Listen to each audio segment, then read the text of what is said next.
Salut les petits loups. Aujourd'hui, je vous refais une petite vidéo pour montrer que le soleil est bien là.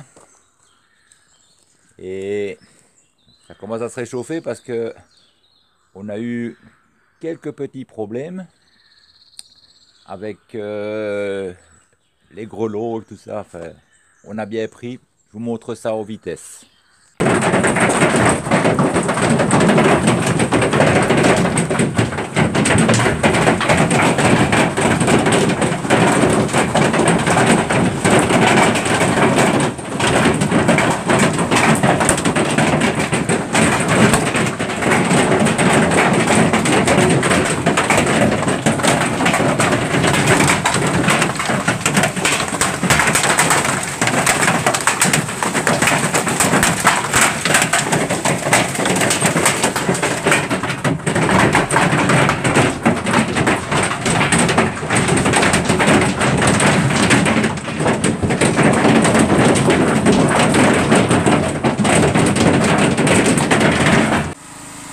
Aïe aïe aïe, beaucoup de dégâts.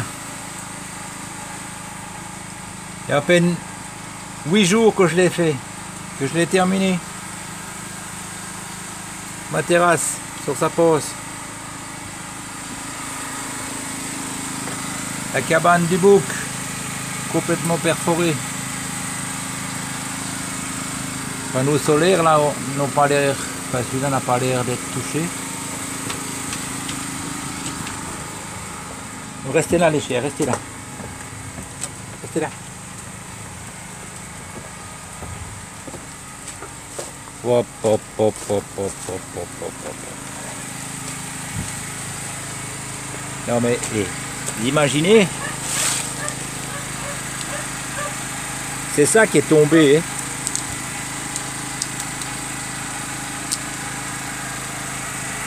Regardez ça. Complètement troué.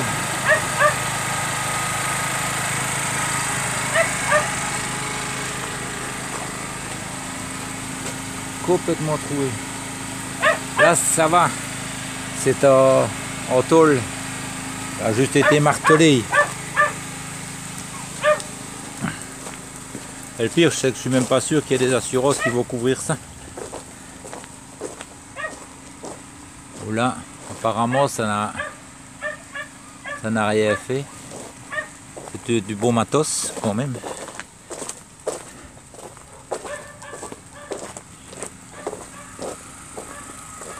Regardez-moi ça.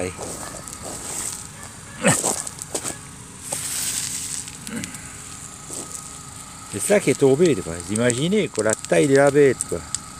Je voulais une balle de ping-pong. Bon bah là, j'en sais rien. Faut que je monte sur le... Ah bah le voilà.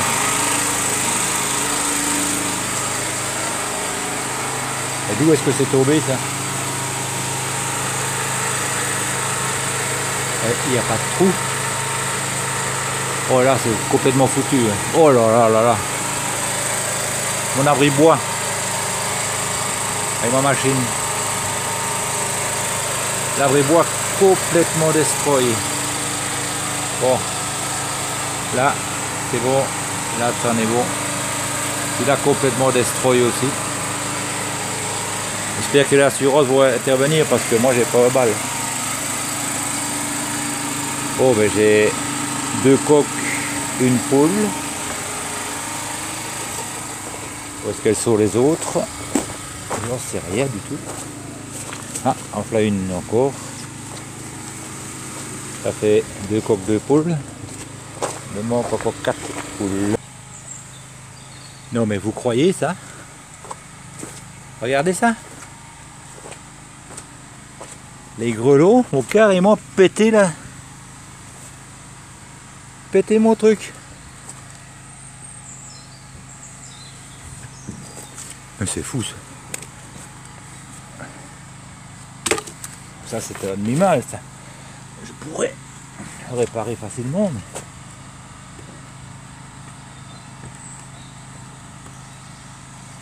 les chiens sortent et foutent le camp. Mais vous avez vu ça quoi, la force? Me péter un bois comme ça. Voilà, il y a à peu près 8 jours, 8-10 jours, j'ai construit cette petite terrasse là. Quand je sors de chez moi pour être au soleil pour boire mon café le matin. Et donc il y a à peine 8 jours que je l'ai construite. C'est une petite terrasse tranquillou, hein, où j'ai une belle vue sur mes affaires. Mais avec les intempéries qu'on a eues, ben, voilà, les grelots, ce qu'ils ont fait comme dégâts. C'est la première construction qui ne dure que 8 jours chez moi. Pas de chance. Donc voilà, ici, c'était mon abri bois avec mon gabarit ici. Donc vous voyez le gabarit que j'avais fait. Alors, lui, il n'a pas bougé. Ok. Par contre, ben, le toit, lui, il a... ben, voilà ce qui reste du toit. Hein. Donc j'ai tout enlevé. Et ben, il faut que je refasse tout. Parce que tout a été détruit. Toute la toiture a été complètement hachée menu. Donc ici, j'ai commencé à enlever évidemment tout ce qui avait été cassé. Et j'aurais plus que des tôles à remettre. Donc ici, il faut que je reconstruise carrément la structure. Alors ici, avant, je ne sais pas si vous vous souvenez, mais j'avais, oui, un douche-cas. J'avais ma cuve, ma grosse cuve noire. Donc j'en profite, comme je dois tout remplacer, de mettre ma grosse cuve là-bas. Hein, où là, j'avais fait ma petite station de lavage. Hein, donc, où à l'intérieur, il y avait ma station... enfin mon haut de pression que je mettais ici en dessous avec les tuyauteries, tout ça qui arrive. Donc maintenant je vais pouvoir mettre alimenter mon Karcher, donc mon haut de pression sur une cuve de 1000 litres et plus sur un fût de 200 litres que j'ai retiré. Bon, j'ai galéré un petit peu tout seul pour mettre cette cuve là, mais bon, maintenant elle y est, je suis tranquille. Ici, vous pouvez voir mon bassin que j'avais fait là, avec mes cascades. C'est pareil, il a été haché par la grêle. Il est troué et il a perdu la moitié de son eau. Parce que, bon, ben, voilà, la grêle a bousillé les parties de la bâche. Là aussi, si j'arrive jusque là, vous pouvez voir, la bâche a été complètement pétée. Là aussi, on ne le voit pas bien, mais bon, elle a complètement été pétée. Tous les bords sont pétés. Donc elle a diminué fortement parce que regardez ma pompe ici, elle apparaît à l'air libre, elle ne pompe plus. Donc j'ai plus que 6-7 cm d'eau dedans. Donc il faut que j'arrache toute la bâche. Et ben, je dois tout refaire. Mais je ne sais pas ici si je vais refaire un bassin, parce que si on aura de nouveau les intempéries, ben, ça sert à rien, quoi, ou alors le protéger différemment. Et la maison de Hobbit, elle, ben, elle n'a pas bougé. Tout est parfait, tout est nickel. À l'intérieur, tout est bien sec. Donc le travail que j'ai fait a été payant. J'ai eu de l'eau partout hein, parce que ça a bien tombé. Ici, j'avais justement la semaine avant qu'on ait les intempéries, j'avais creusé, comme je vous avais expliqué, là plus profondément mon petit bassin de rétention. Et lui, bah, il a fait sa fonction. Hein. Et j'avais replanté en même temps quelques roseaux dedans. Et bon, ben, lui, il a fait son travail, donc ça fonctionne très très bien ce bassin de rétention. Ça m'a permis d'avoir ma maison de Hobbit vraiment au sec quand il y avait les écoulements d'eau. Alors si je vous montre tout ça, ben, c'est pour vous dire simplement que c'est la nature qui est maître de notre destin. Et de temps en temps, elle nous envoie des petits signes comme ça pour nous le rappeler. Voilà. Et maintenant, je vais vous parler de mon jouet que je me suis acheté pour améliorer mon confort et ma sécurité. Et oh, la vigne ne fera pas très cette année, elle a été hachée aussi. Et voici mon nouveau jouet. Alors, je ne vais pas m'attarder ni sur la marque, ni sur l'objet en question, puisque je ne suis pas payé par cette marque-là, et je ne l'ai pas reçu gratuitement, donc je l'ai payé avec mes deniers, ce qui m'a coûté les 2 bras, les 2 jambes, et j'ai dû louer mes fesses, parce que c'est pas bon marché ces objets-là. Ça m'a coûté 800 €. Voilà, comme ça vous le savez. Juste vous dire une chose, c'est que c'est une station d'énergie, donc c'est une grosse batterie si vous voulez, avec quelques performances. Donc j'ai pris ce que moi j'avais besoin d'après ma consommation et ce que je voulais exactement. Alors, ce qui m'intéressait dans cette station d'énergie, c'est que elle se recharge donc par panneau solaire jusqu'à 500 watts et 50 volts. Ok. Évidemment, elle peut se recharger aussi sur secteur. Alors il y a toutes les prises USB-A, USB-C, enfin tout ce qu'il faut avec des puissances différentes. Il y a une lampe, enfin il y a tout ce qu'on a besoin actuellement. Et surtout il y a 3 prises 220 volts avec une capacité de 2048 watts-heure. Ok, donc ça c'est la capacité de la batterie avec une puissance de 2400 watts. Et ça, c'est ce qui m'intéressait. Ok. Donc, pourquoi j'ai acheté cette station d'énergie? En fait, c'est pour faire fonctionner mon frigo. Parce que avant, j'avais un petit frigo.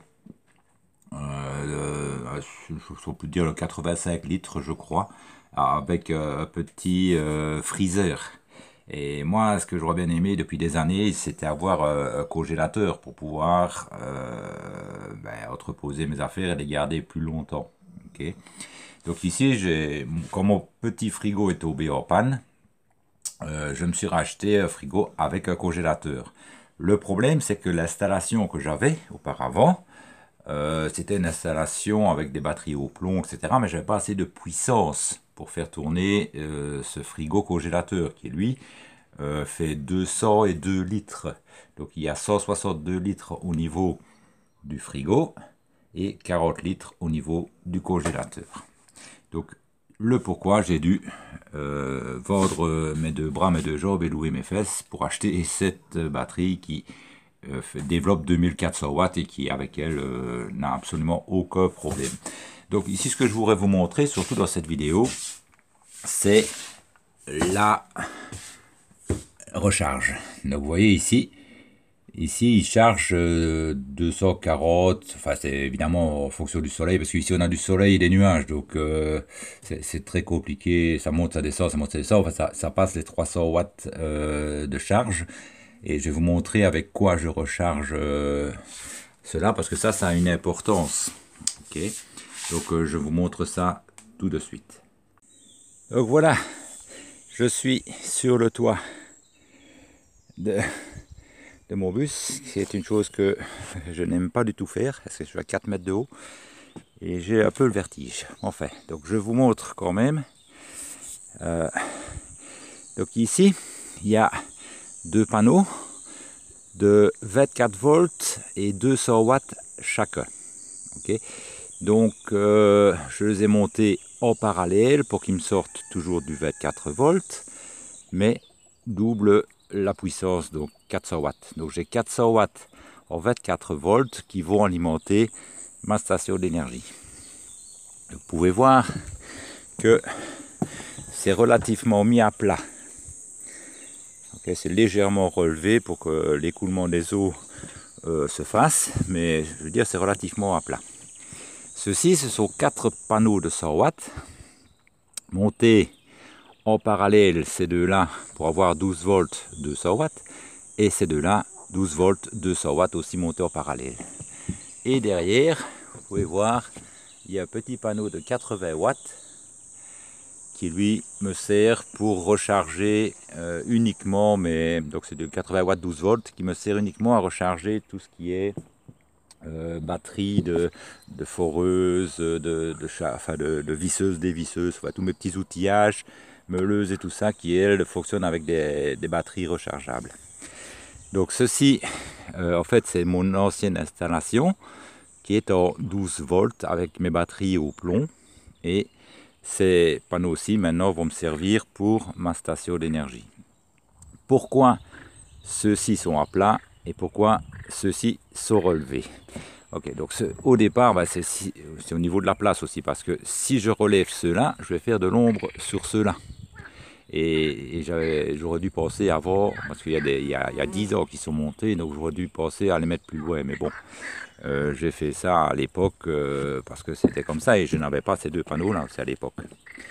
Donc voilà pourquoi j'ai fait ça. Et aussi, en réfléchissant maintenant, je me dis que ces deux panneaux-là vont me servir principalement pour l'été.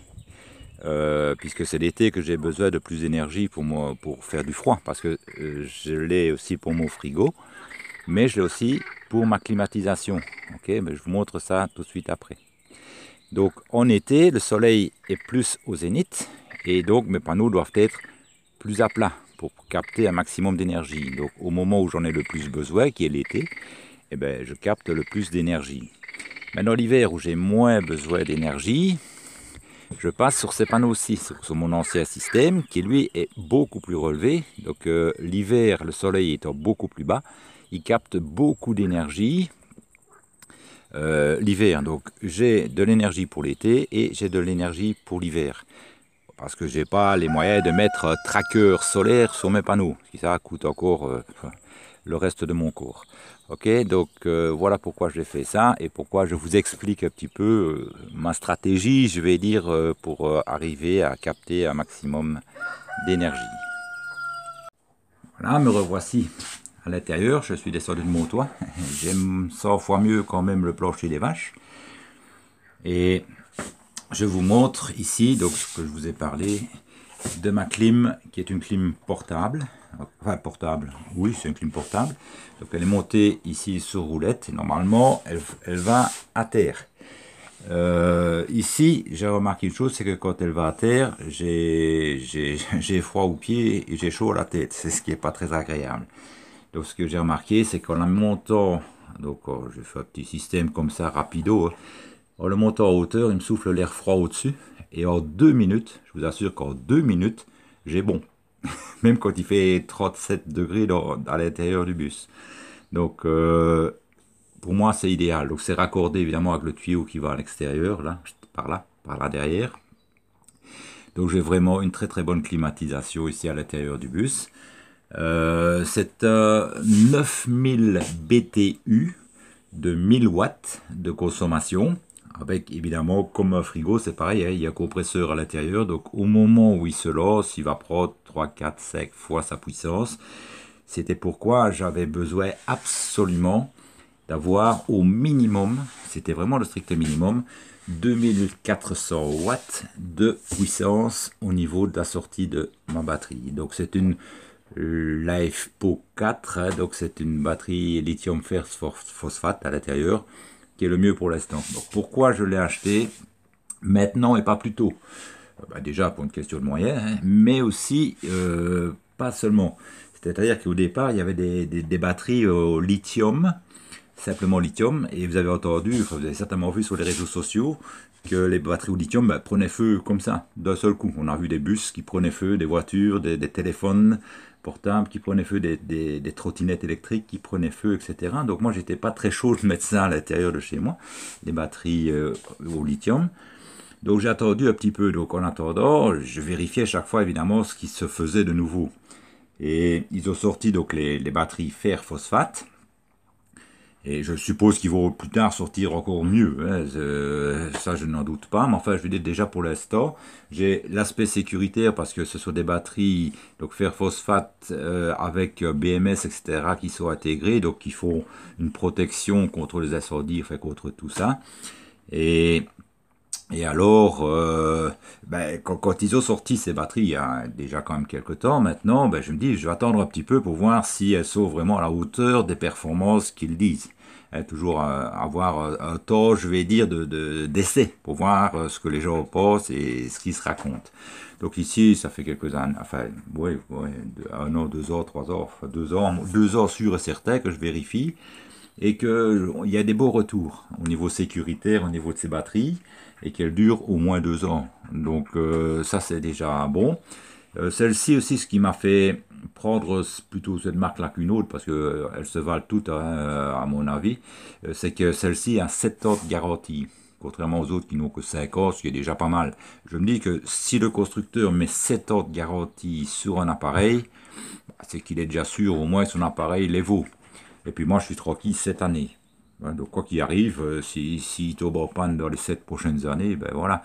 Donc 800 € pour 7 ans, ma foi, ça fait encore quelque chose de un peu moins, un peu moins de 100 €. Un peu plus de 100 € l'année, je veux dire, au niveau de l'investissement. Donc là, ça va. Voilà pourquoi je voulais vous parler de ça. Mais comme je vous dis, je ne suis pas du tout payé par la marque, on ne m'a pas offert le machin, je ne suis pas un influenceur, je suis rien du tout. Donc je ne dirais ni de bien ni du mal, je vous dirais juste que moi, ça me convient. Donc ici, vous voyez, il y a un temps qui est nuageux, soleil, nuageux, soleil. Il est, je vais essayer de vous montrer. Voilà. Donc nous sommes le 6 juin, donc vendredi 6 juin, il est 13h16. Il fait 26,9 à l'intérieur, parce que je viens de fermer la fenêtre, et 24,5 à l'intérieur. Et aussi une chose qui, un des critères les plus importants, enfin un des plus importants, outre la puissance et la fiabilité, c'est que c'est la plus silencieuse de tous, de toutes les marques que j'ai pu remarquer. Et c'est vrai que c'est incroyable parce que on n'entend rien. Parce que moi, là, elle tourne 24 heures sur 24, hein, puisque mon frigo doit tourner 24 heures sur 24. Eh bien, je n'entends rien, même pour dormir. Et ici, chez moi, c'est très, très, très calme. La nuit, on n'entend pas un bruit. Donc, si une batterie se met à ventiler tout le temps, c'est insupportable pour pouvoir dormir. Or ici, on n'entend strictement rien. C'est vraiment une batterie hyper silencieuse, donc ça, chapeau pour cette marque-là. Vous avez remarqué que je ne cite pas le nom de la marque parce que je ne suis pas payé pour. Donc voilà, c'était mon petit jouet que je me suis offert en me saignant les veines et puis voilà. Et alors au sujet de ce que vous avez vu au début de la vidéo avec la petite catastrophe avec les grelots, etc. Les assurances, enfin Groupama en tout cas, ne prend pas en charge mes dégâts. Ils ont trouvé quelque chose dans le contrat qui fait que bon, ils n'ont pas besoin d'intervenir, donc ils n'interviennent pas. J'en ai pour un peu moins de 1 000 € de marchandises, puisque je fais tout moi-même, hein, donc j'en ai un peu pour moins de 1 000 €. Et donc il va me falloir à peu près 6 mois pour pouvoir réunir cette somme-là, puisque je viens de sortir ça, mais ça j'avais commandé et payé ça avant que je connaisse la tempérie avec les grelots. Donc ici, je vais devoir attendre 6 mois et petit à petit racheter des panneaux, enfin des tôles ondulées, mais en métal ce coup-ci, pour ne plus que ça se détruise. Ouais, voilà, c'était pour vous dire que merci Groupama de ne pas intervenir pour moins de 1 000 € et m'aider. Je pense que pour vous, moins de 1 000 € c'est une paille, mais pour moi, c'est une fortune. Il faut 6 mois pour arriver à le mettre de côté et surtout, je suis obligé de le faire parce que c'est là que je vais entreposer mon bois. Et si j'ai pas du bois sec pour l'hiver, je vais crever de froid en hiver. Donc je vous remercie vraiment, Groupama, pour votre humanisme et je suis en train de réfléchir franchement si je vais continuer à prendre des assurances de quelque compagnie que ce soit d'ailleurs, parce que si c'est pour payer mais ne jamais être assuré pour quoi que ce soit, je vois pas l'intérêt, je suis pas Mère Teresa. Alors on peut me dire oui mais Alain c'est une question de solidarité vis-à-vis des autres, etc., qui ont des dégâts, etc. Je dis ok, je veux bien la solidarité, mais la solidarité, ça va dans les deux sens. Moi, je veux bien payer quand des gens du côté de Saint-Tropez, Nice, etc., ont des dégâts des eaux suite aux intempéries, suite aux inondations, etc., je veux bien payer, d'accord? Mais quand moi j'ai des dégâts, personne qui m'aide. Alors, là je suis en train de réfléchir, je vous l'ai dit, je ne suis pas Mère Teresa, et je ne suis pas né victime non plus. Donc ici, je suis vraiment en train de réfléchir que même les assurances soi-disant obligatoires, je ne sais pas, mais j'ai l'impression que je vais faire une petite razzia et faire des économies. Comme ça, ces économies-là, que je vais faire sur les assurances, ben, je le mets de côté, et quand il m'arrive du dégât, je me les paye moi-même, parce que moi, je ne me dirai jamais non à m'indemniser. Voilà. Donc, ceci étant dit, j'espère que cette petite vidéo ne sera pas trop longue, et qu'elle vous aura fait plaisir, qu'elle vous aura peut-être donné des idées. Et voilà, donc ici, donc c'est comme je vous dis, c'est une station d'énergie de 2400 watts, avec 2000 watts, 2048 watts exactement de capacité. Elle fait tourner mon frigo qui fait 202 litres avec un congélateur. Elle fait tourner ma climatisation. Il n'y a aucun problème. Elle se recharge automatiquement en journée, elle se décharge un tout petit peu la nuit. Je veux dire que la nuit, le frigo, il consomme 17%. Je l'ai contrôlé, si ça fait 3 jours que je l'ai. Il consomme 17% pour fonctionner la nuit. Donc en journée, c'est très très très vite repris. Et alors, enfin, voilà, je suis content jusqu'à présent, hein, ça fait que 3 jours que je l'ai, mais je veux dire, je suis très content de la performance de ce petit appareil. C'est vraiment ce qu'il me fallait. Et donc, c'est juste 400 watts avec deux panneaux hein, de 200 watts chacun, donc 400 watts en 24 volts qui recharge cette petite batterie. Et enfin, je vous dirai dans le temps si j'en suis toujours content. Allez, passez un excellent week-end. Je vous fais la bise à tous et à la prochaine vidéo. Et voilà une journée bien grise et nuageuse. On voit pas un seul rayon de soleil. Et je vous montre ici que mes panneaux solaires chargent à 167, 170 watts. Malgré que le ciel est bouché par un rayon de soleil et pluie intermittente et un ciel vraiment très très gris, un ciel d'automne.